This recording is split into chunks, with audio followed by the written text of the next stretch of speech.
Hello and welcome back to the official Live, Laugh, Lily Kincade podcast with your host, your girl, Lily Kincade. We are in season 3, which feels crazy to say out loud because how have we had 2 whole seasons? I don't know, time is just flying. But a couple weeks ago, I decided, you know what? After so many of y'all asking, I'm going to bring back the pod. I'm going to bring back the podcast because, I just know I'm preparing one day. I'm going to be touring the world, getting to sing and meet all of you guys, and I'm not going to have as much time to film these podcasts. So my hope is that, the lessons I'm going through and the stories I'm living in my life, I feel like life just kind of repeats over and over again. So I just hope that this is going to reach you now and help you. And in a year, it will help you. In 5 years, it will help you. But it's been so fun, and I'm happy to be back post-album. I'm still doing so much for the album. I'm working on the vinyls, which I cannot wait to share with you guys. But yeah, I miss doing the podcast, and yeah, we basically just kind of talk about lessons I've been learning, things I'm going through. Of course, if you ever have any specific request or like, Lily, I need help with this topic, do you have any advice on this? You can comment it below. You can DM me on Instagram because I want to hear from you, and I want this podcast to be a safe space for us to just, talk about life. I've realized, with music, it's such a long journey from the time you write a song and then get to put it out that even though it's still relatable always, right? It's such a different process than in the moment, and I love that this podcast can be that. So we're going to get into it. We're on episode number 3, y'all. Episode number 3, and today I'm talking about and telling you the 10 things that I do whenever I'm entering a new era, which I feel like I'm entering a new era. Post-album, post-summer, it feels like holiday season for me is low-key kind of the beginning of the new year. Like, I treat the holiday season as like I'm prepping. So then that way, January 1st, I'm like, let's go. It's go time. No stopping. We're going to make 2026 the best year ever. Period. And so that's kind of the current status that I feel like I'm in, and mentally as well. But yeah, these are 10 things I'm in the process of doing. I'm currently in the process of doing number 1, and things have to get messier before they get cleaner. And so, I also think there's usually a little bit of downtime, around the holidays, Christmas time. And so I think it's the perfect time to do all these things and to assess your life for entering this new era. Anyways, okay, we start every episode with a quote. And today I've chosen a quote by Maya Angelou, and it is, if you don't like something, change it. If you can't change it, change your attitude. Such a good quote. I'm going to read it to you one more time. If you don't like something, change it. If you can't change it, change your attitude, period. Okay, that was so good. That was so good. I love that quote, and I love finding wisdom from the past. Sometimes, when life seems overwhelming, I love just looking up quotes. And I don't know, I know it sounds kind of weird, but it really does help me. And that's the quote of the week. So write that down in your journal, listen again, set it as your lock screen. But yeah, we're just going to dive into it. I'm also going to make a correlating blog post. Yes, I'm a blogger. She's a girl blogger now over on lilykincade.com, which will be linked below. But I love blogging on my website. It's actually really fun, and I'm getting back into the habit of doing it. But then that way too, you can easily have a list of the 10 things that I've been doing as I enter this new era. Okay, ready? Number 1, I clean out my physical space. Clean out like my physical space. Like physically, closet reset. That is my number 1 tip. There's something about whatever is around you correlates to like how you feel. And I clean out my physical space most often, at least for like myself and my friends and us girls. It's like I love cleaning out my closet, especially as the weather transitions, and trying on things, like doing that deep closet clean out. For so many months I was just shoving things in my closet. And so my number 1 tip, and something I'm doing currently, I'm still working on it. I'm working on reorganizing it, but I clean out my physical space. This could be your car. This could be your backpack. This could be your bathroom. Maybe you need to go through your makeup and throw away your old makeup, or donate things you don't use, or give things away. And there is something that is so refreshing about a physical clean. And this is like, yes, clutter and things, but then I also love cleaning. Like, do a deep clean, put on a good Netflix show, put on a good podcast, put on a good album. May I recommend Cinematic by Lily Kincade, and deep clean, because I'm telling you, there's just, I hate to say, like my mom was right, our parents were right. When things are clean, you literally feel refreshed. And that's just something, I love having a clean room that allows me to like think and relax at the end of the day. And also too, I find that whenever I do have a clean room and a clean closet, when my closet's organized and clean, and I can actually find what I'm looking for, I'm more incentivized and I feel more excited to like get dressed in the morning and to like make a fun outfit and put together fun outfits. It makes me feel better. And then because I feel better throughout the day, I'm like more energized. I write better songs. I'm more awake. I'm more attentive, paying attention to detail. I'm more like taking in things. And then also my sleep is so good whenever my room is clean. So yeah, number 1, I'm cleaning out my physical space. And you should too. Okay, number 2 is I like to clean out digitally, if that makes sense, /digital detox /reassessment. I have not done this in a while, and it's something I just started doing. And of course, all of these 10 things are not things that you're just going to do one and done. It's something like give yourself a week. That's why I recommend over the holidays, or maybe you have a long weekend, you have a day off, put on a Netflix show, put on a podcast, and like do these things. Give yourself the gift of intentionality and caring for yourself and taking this time. But number 2 is, digital detox, clean out of who are you following? What are you regularly seeing on your feed? Does it make you feel better about yourself? Does it make you feel worse? Like ask yourself these questions and kind of talk out loud. I realized, there was certain things where I was like, okay, this is like really depressing, or this is really self-deprecating. I don't want to keep seeing self-deprecating stuff over and over again. I'm going to unfollow those accounts. Oh, there's that ex that I dated forever ago. Every time I see their post, I get sad. I'm going to unfollow him. Like ask yourself these questions and digitally detox.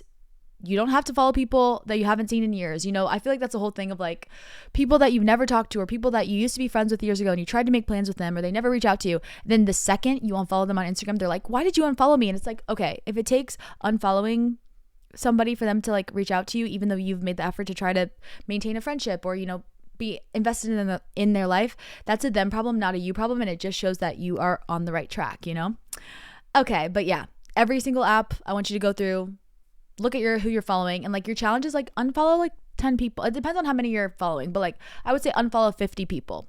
No matter how many people you're following, unfollow 50 people. Maybe that's accounts, maybe that's clothing stores. So you're tempted not to spend money because if you keep seeing their posts, you're always tempted to spend money, in my personal experience. Okay. Number 3, I like to assess and audit how I'm spending my time. So I make a time pie. I don't know if I actually think I did this. Okay. As y'all know, I'm doing the artist way right now for the second time, like the whole program. And one of the activities and things I've done before where you draw like a pie. So you draw a circle, and then you slice it up, and you slice the circle into a pie, like pie shapes. And then you have it be like, okay, work, friends, family, like write down your core areas of life. And then you can kind of fill it in how much time you're spending on each one. Like, oh wow, I'm spending a lot of time in my work, but I'm not spending any time with my family or my friends. Maybe I need to balance that out. It basically like, you're just going to like be able to see what areas you need to take away time and what areas you need to invest time. Because overall, you could be super successful, having an amazing job. But the truth is, it's like, that's not a fulfilled life. A fulfilled life is a balanced life where you're working hard and using your gifts and talents from God. Yes, but you are also, spending time with your friends, growing those relationships with your family, with your personal self. You are working on your goals. Maybe you're working out. You also spend time, in nature. You spend time doing hard things. You spend time working on finding the right relationship or being in a relationship if you're in one. And so I love making a time pie. I don't know if that's what it's called, but it's basically like assessing your time. So that's tip number 3. And that's something I do. That's what I'm doing right now. Number 4 is I refresh my creative rituals. The Artist Way, I know I keep talking about this, but it's just because I'm doing it right now. But the Artist Way is a Kickstarter to that. Like it really does. As y'all know, I'm a journaler. I've been a journaler for 6 years almost, or 5 years, 6 years, 5 years or 6 years. No. 5 years, 6 years. I've been a journaler for almost 6 years in December, 6 years. But still there are weeks, or not, I won't say weeks, actually. It's never weeks, but there'll be days where I'm like, oh, I don't really want to journal about this. And I'm like, kickstart it. The Artist Way is a great program to do if you really want to kickstart your creativity.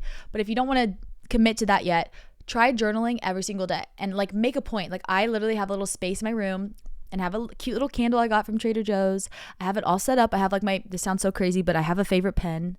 I love oh my God, what are they called? The Pilot. Oh my gosh, what are they called, you guys? Oh my gosh, what are they called? I like them really thick. I like them 1.0 millimeters. But anyways, have a favorite pen and be intentional about it. I've also started, again, free writing, which I was in album land for a while, which is like I was working on songs or finishing songs, or I'm still kind of working on other things where it's kind of like okay, here's the theme, or here's this, I need to finish this song here, I have part of it done. But now I'm into this new era where I'm writing so much, so I'll like free write, and I'll intentionally set in my calendar, okay, 30 minutes of free writing, which means like I don't go in with an idea, or for me personally, when I'm writing by myself, I don't go in with an idea, or I don't go in with like, okay, I have a chorus, I want to finish it. Like I do that too in my writing time, but I go in free writing, meaning like, okay, I'm just going to sing something. I'm not even going to look at my phone. I'm not looking at my notes app. I'm just going to like free write. And you'd be so surprised the amount of ideas that you get from doing that. So that's like another creative ritual, but find whatever creative rituals. Maybe it's like, maybe you're, no matter what your creativity is, maybe it's like, okay, I want to like look on Pinterest 10 minutes every single day. I'm going to look on Pinterest and I'm going to play relaxing music and I'm going to drink a coffee. I'm going to make my dinner. Create creative rituals for yourself that tap into your creativity, that make you inspired for whatever it may be, you know? Okay, number 5, that I guess kind of talks about that last example, but Pinterest. I go through phases with Pinterest because I'm not like a Pinterester where everything is like aesthetic. Like my Pinterest is private, like you can't find it. All my boards are private, but it's not aesthetic. I just like save everything to like one board that I like, and I have no categories. I'm just kind of like, I like that, and anything I start to like, I just save it.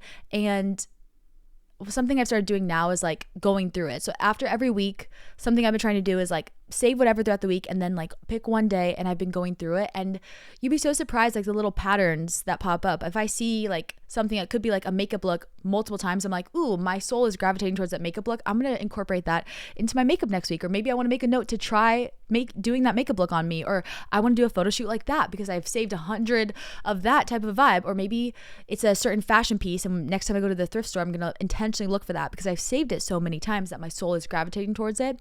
So I love it for just so many reasons, for fashion, for ideas, for inspiration, for color schemes, for new albums. But being intentional with Pinteresting, like don't worry about the social media aspect of Pinteresting. Like just what I love about Pinterest is what TikTok used to be. Like nobody's looking at your page. You can just save whatever floats your boat. And yeah. Okay, so number 6 is I try to get into a good daily routine. You know, especially when I want to enter a new era, you have to get out of old habits, and it's difficult to break old habits. Like I will say, I'm addicted to my phone right now. I'm not proud of it. I've been reaching for my phone the second that I wake up. It's not good. I know it's not good. So you have to get out of the old habits.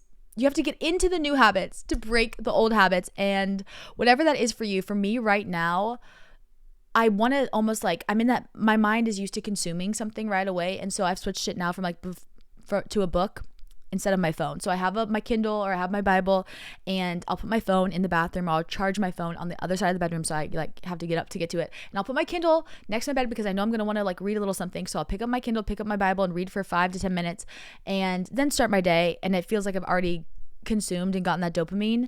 But go through your life and assess what areas, like what habits you have that are maybe not so good, or they could be good, but you just want a refresh, just want a time for change, and incorporate those into your routine. Like for me, I go through phases with working out where I love working out in the morning, but especially as it gets colder and darker, I feel like I love working out in the evenings because it gives me that boost of energy as it gets darker when you're kind of sleepy to get through the rest of your day. Plus then I feel like I have more daylight hours to get all of my like computer and boring stuff done, and then it's kind of like my working out is like a little reward. And so like that's one of my habits, is like getting everything done, and then I like pick out a cute workout outfit for myself to work out in the evening. But yeah, replace your daily routines and start recreating them. They're not just gonna happen overnight, so you have to like gradually shift them. Okay, number 7 is I like to let go of old versions of myself. It can be crazy, but you can create an alter ego. You can pretend, like sometimes I talk to myself in the mirror like I'm a YouTuber when I'm doing my makeup, and I just pretend I'm like a new person. Okay, you're like, who is this girl? What podcast am I watching? Hey, life is just meant to be lived, and life is meant to be lived and have fun. But I try to, challenge myself every time I have a thought, or like, oh my gosh, should I wear that? Like, that looks so weird. To be like, you know what? Yeah, old Lily maybe would say that. Like, instead of being like, oh, like doubting yourself, channel that into like the past version of you, because the past version of you made you who you are today. So she's still amazing, or he's still amazing. But the past, I'm like, you know what? Old Lily maybe wouldn't wear that outfit, but new Lily, this new month, this new era Lily totally would. And I know it sounds silly, but it's really good for the soul. And I think you have to put your thoughts somewhere. And oftentimes I love journaling thoughts. I love putting them in the piano. But sometimes, you're in a moment where I don't have a piano. I can't just sing randomly. I don't have my journal with me. I'll have a negative thought and I'll be like, old Lily would think that, not new Lily. So it's like giving it a place to go. It was with old Lily. It's not with me anymore. And it sounds silly, but it's really good. Okay, number 8. This kind of ties into number 2 where it's like digital detoxing, but this is like taking it a step further. So once you unfollow people that you're like, okay, why am I following this? Number 8, I am super picky with what I consume, and I start to really curate it. Meaning, like, if there's something weird playing, if I'm like in a public space or like a weird song at a restaurant, I will get up and go. Like, I don't play when it comes to demonic things. I will say that I do not play when it comes to demonic things. Even though I know the blood of Jesus Christ covers it all. I don't got time for that, But in a real serious manner, like, curate what you consume and don't be afraid of it. If I start reading a book, I used to be that person that's like, no, but I checked out this book, I have to read it all. But if I read it and I'm like, something's weird about this book, or like, I'm just not getting it, just read a new book. Get a new book. If you don't like a song, you can skip it, and surround yourself with people that pour into you, that make you feel excited about life. I realize this, like, you should be around people that make you like inspired and make you feel like you can achieve your dreams. They want the best in you. They're not just going to say yes. They're not going to let you be complacent and content with being and doing what you are if that's not who you want to be forever, which you shouldn't just want to be. You should want to grow. You should want to reach your goals. You should want to learn. You should want to impact more people. And so curate what you consume, meaning like, everything, music, books, movies, what you're seeing on social media, who you're hanging around, because the truth is, like, you become the 5 people you spend the most time with. And we all know that, right? We've heard that a million times. I'm pretty sure I did a podcast episode about that somewhere on season 1 or season 2 of Live, Laugh, Lily Kincade. But be intentional with curating what is around, because it is so much more impactful than you think. Okay, number 9. And I'm always doing this, but especially when I'm ready to enter a new era, I take my walk with God so seriously and put that at the center. Anytime I finish a project or any assignment, right? It could be a job. Maybe God's having you move to a new place. Anytime I would finish something, I have to ask myself, like, okay, I don't get to choose where I go next. Like, I'm like, God, where do you want me to go? What's this vision for the next season? New beginnings can be very scary, because the old, like, when I was working on my album, you guys, it was so easy. I was like, well, I have to work on all this, and I'm still working on parts of my album, but it's out now, right? And for the longest time, there was not any fear, because I was like, I know what I'm doing. I know what I'm doing until the album's out. I'm in the studio, I'm writing, I'm releasing, I'm doing, like, I had a whole plan. My life was set for the past couple of years, and now I'm like entering this new era, and it's terrifying, you guys. But I will say that leaning on God and just spending time with God, I literally will just sit and pray, or I love listening to worship music, love, of course, reading my Bible and asking God, where do you want me to go? Praying for a vision. Maybe it takes me 3 weeks until God shows me a vision, but like, keep showing up and asking God where he wants you to go next. And I don't know, it takes a lot of pressure off of feeling like you have to have it all figured out. Because, sometimes I do feel like that. I feel like, oh my gosh, I have my album and I've been working on that, pouring my heart and soul into that for so long. Like, I don't know what to do next. I feel so lost. I feel so empty. And God's like, you know what? No, just listen to me. And so that's what I've been doing. But I had to include that, because that is, like, honestly, that should be number 1, but that's number 9. Okay, number 10. I love creating a vision board.